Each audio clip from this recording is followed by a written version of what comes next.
Hello बच्चों, let's start this question. So this question says if x is equal to a plus bt plus ct square where x is in meter and t is in second, find the units of b. हमें क्या करनी है, यहाँ पर b की units को यहाँ पर फाइंड आउट करना है. तो चलिए बच्चों हम इस क्वेश्चन को स्टार्ट करते हैं. तो देखिए बच्चों, इस क्वेश्चन का जो आपका की कॉन्सेप्ट है, इस क्वेश्चन का की कॉन्सेप्ट है, हमें यहाँ पर क्या करनी है, यूनिट्स आपको बी की फाइंड आउट करनी है. तो ये जो क्वेश्चन आपका ये यूनिट्स एंड डायमेंशन पर क्या है, बेस्ड है. This question is based upon unit and dimension. Unit and dimension पर ही आपका क्वेश्चन बेस्ड है. तो चलिए अब हम इस क्वेश्चन को आगे फर्दर सॉल्व करते हैं. देखिए आपको क्वेश्चन में क्या गिवन है, क्वेश्चन में गिवन है x is equal to a plus p t plus c t का स्क्वायर. ठीक है, ये आपको क्या है, क्वेश्चन में इक्वेशन गिवन है और उसने बोला है कि x यहाँ पर आपका मीटर में है एंड टाइम सेकंड में है. Then we have to find out the units of b. ठीक है, हमें b की यूनिट्स फाइंड आउट करनी है. तो देखिए सबसे पहले आपको प्रिंसिपल ऑफ होमोजेनिटी क्या बोलता है. प्रिंसिपल ऑफ होमोजेनिटी ये बोलता है कि वही क्वांटिटी आपस में ऐड होती हैं जिनकी यूनिट्स या फिर डायमेंशंस क्या होनी चाहिए, सेम होनी चाहिए. जैसे कि अगर मैं बोलूं कि आपके पास अगर मैं बोलूं कि आपके पास 2 मीटर पर सेकंड स्क्वायर का एक एक्सीलरेशन है प्लस और आपके पास एक वेलोसिटी है 3 मीटर पर सेकंड, तो हम इन दोनों क्वांटिटीज को आपस में ऐड नहीं कर सकते क्योंकि ये एक्सीलरेशन है, इसकी यूनिट अलग है, डायमेंशन अलग है, और ये क्या है, वेलोसिटी है, इसकी यूनिट्स क्या है, डिफरेंट है. तो this quantities can not be added.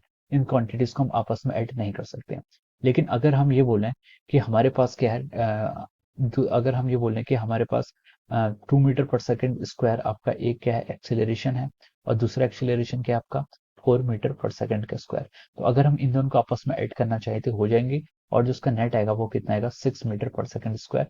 यानी कि इस पे दो फोर्सेस लग रहे हैं, उनके कारण दो इंडिविजुअल एक्सेलरेशन आ रहे हैं, तो नेट क्या आ जाएगा इसका, 6 मीटर पर सेकेंड स्क्वायर. तो देखिए आपस में वही क्वांटिटीज ऐड हो पाई हैं जिनकी यूनिट सेम है, और उन दोनों को ऐड करने के बाद जो यूनिट्स आई है वो भी क्या होनी चाहिए, सेम होनी चाहिए. ठीक है, तो अब हम यहाँ पर से क्या बोल सकते हैं, देखिए जो इस क्वेश्चन में आपको यूनिट ऑफ एक्स है, जो आपकी यूनिट ऑफ एक्स है वो क्या होनी चाहिए, सेम होनी चाहिए. किसकी, यूनिट ऑफ ए की, यूनिट ऑफ बी टी की, और unit of C T square की.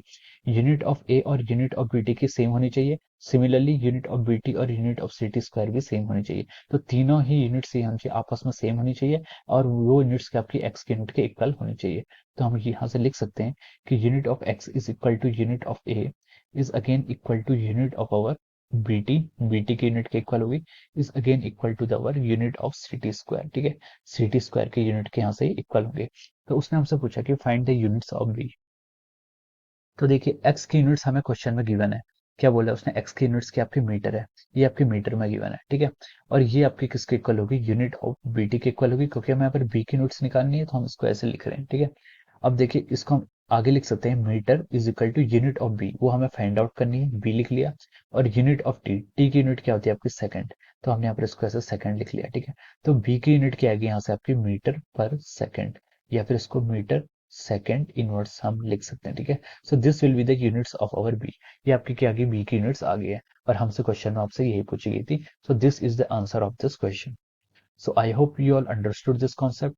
All the best and thank you so much.